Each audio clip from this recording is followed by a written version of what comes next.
Tapi saya juga pada saat itu tidak punya SIM. Mohon maaf Pak Menteri. Saya ingin bercerita bahwa pada saat saya ketemu Pak Sukardi diceritain cerita ini, itu benar-benar merubah perspektif saya dan kementerian mengenai seberapa pentingnya peran guru honorer.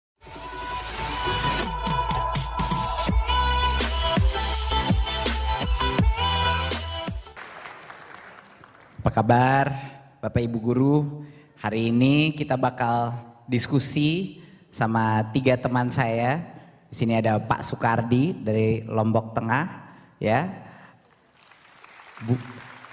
guru honorer yang baru saja lolos seleksi dan mendapatkan formasi. Satu dari 173.000 guru yang di ronde pertama ini sudah menjadi P3K. Dan di sini ada Bu Nuri dari Sleman. Bu Nuri ini seleb di daerahnya. Bu Nuri ini guru penggerak. Dulunya pun udah pernah menjadi kepala sekolah dan guru juga. Dan Bu Nuri sama Pak Sukardi dua-duanya adalah ibu dan bapak kos saya yang biarkan menginap. Jadi saya balas budi, waktu itu saya bilang saya janji saya ajak ke Jakarta. Jadi hari ini udah ya, nggak usah ditagih lagi ya, benar. Makasih, luar biasa jadi tuan rumah. Nah ini saya mau tanya nih pengalaman dari Bapak Ibu di lapangan, mulai dari Pak Sukardi dulu. Pak Sukardi, bagaimana sih sebenarnya jadi guru honorer selama 25 tahun? Ceritain sedikit dong pengalamannya dan mungkin cerita mengenai yang waktu itu Pak Sukardi cerita sama saya mengenai yang polisi sama muridnya Pak Sukardi yang jadi kepala sekolah, bisa nggak sedikit cerita? Terima kasih Mas Menteri. Assalamualaikum warahmatullahi wabarakatuh.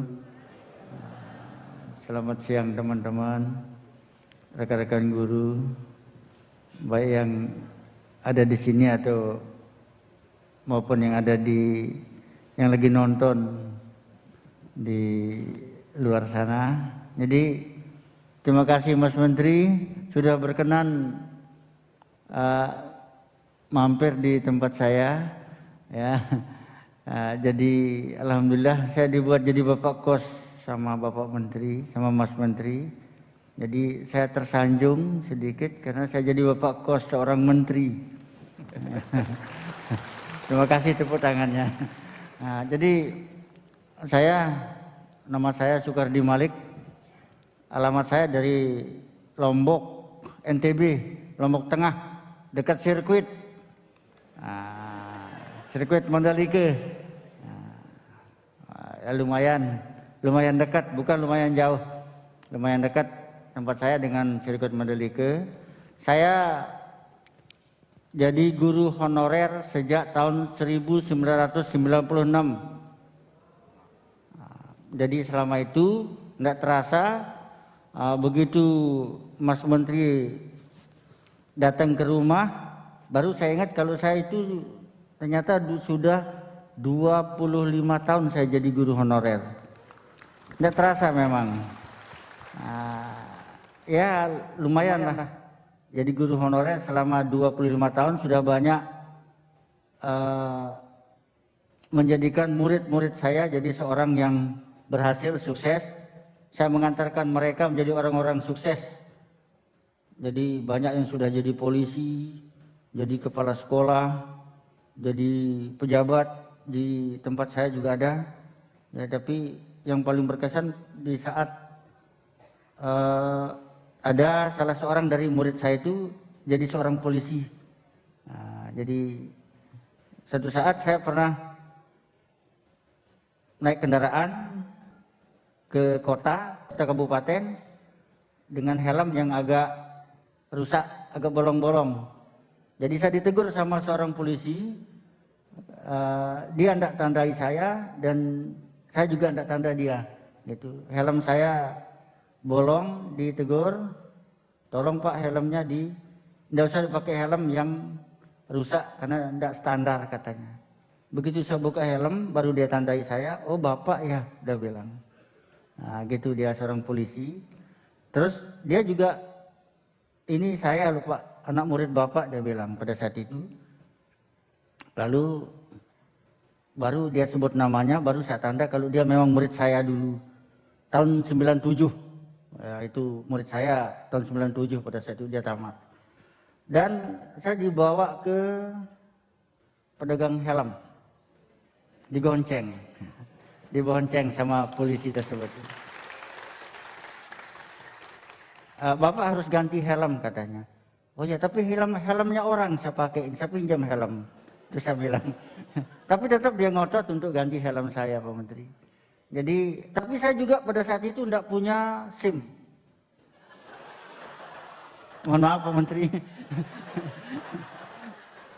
Saya tidak punya SIM pada saat itu. Tetap saya ditilang sama murid saya itu. Tetap ditilang? Tetap ditilang. Oke.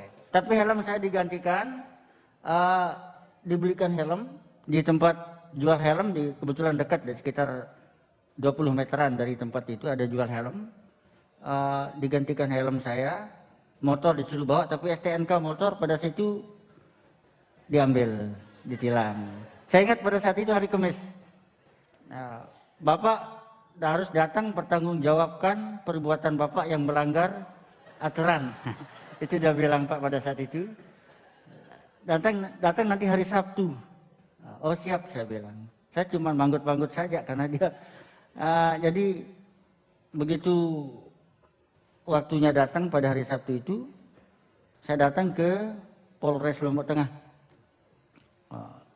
Jadi saya sudah ditunggu sama 2 orang siswa saya juga dulu, seorang polisi di sana itu. Bapak sudah ditunggu sama Pak Adi, dia bilang, Pak Adi namanya. Terus lalu saya disuruh duduk, ini Pak, sekarang tanda tangan di sini. Sebagai pertanggungjawaban Bapak sudah melanggar aturan lalu lintas. Oh siap, saya bilang. Mudah-mudahan lucu Pak ya. Pak Soekardi, tepuk tangan dong buat Pak Soekardi. Ini luar biasa. Jadi saya sambung Mas ya, mohon izin. Silakan, Pak. Jadi pada saat itu saya dipoto, kemudian suruh tanda tangan, lalu ini Pak pelanggaran Bapak yang telah lakukan pada hari Kamis itu. Lalu saya buka amplopnya, ternyata itu ada, saya sudah dibikinkan SIM sama murid saya pada saat itu. Wow. Kalau lagi nonton, terima kasih kepada Bapak polisi ya. Bapak Adi, ya, Pak Adi, saya nonton, terima kasih ya. Lalu saya dibuatkan SIM, diisikan amplop dengan STNK di dalamnya. Dan alhamdulillah juga ada uang di dalamnya juga dikasih saya. Apakah luar biasa? Ya lumayan, uang itu mungkin sebesar gaji honor saya yang saat ini. Kalau saat itu belum sebesar itu gaji saya, honor saya. Pada saat itu cuma ada 175.000 gaji honor saya pada saat itu. Aduh. Tapi yang pada saat itu saya dikasih uang lebih dari itu, lebih dari 175. Kalau tidak salah sekitar 200-an lebih. Ya, alhamdulillah. Saya tolak tapi tetap ngotot dia ngasih saya, ini loh Pak, sebagai tanda terima kasih saya. Ini sebelum berapa Pak, dia bilang. Belum seberapa saya kasih Bapak uang ini karena Bapak saya sudah menjadi seorang polisi, dia bilang. Luar biasa. Maaf nih Pak Soekardi, saya harus potong dulu ceritanya karena aku pengen dengerin juga dari 2 ibu di sini. Cuman saya ingin bercerita bahwa pada saat saya ketemu Pak Soekardi diceritain cerita ini, itu benar-benar merubah perspektif saya dan kementerian mengenai seberapa pentingnya peran guru honorer gitu loh di seluruh Indonesia. Jadi tolong terima kasih untuk menginspirasi kita.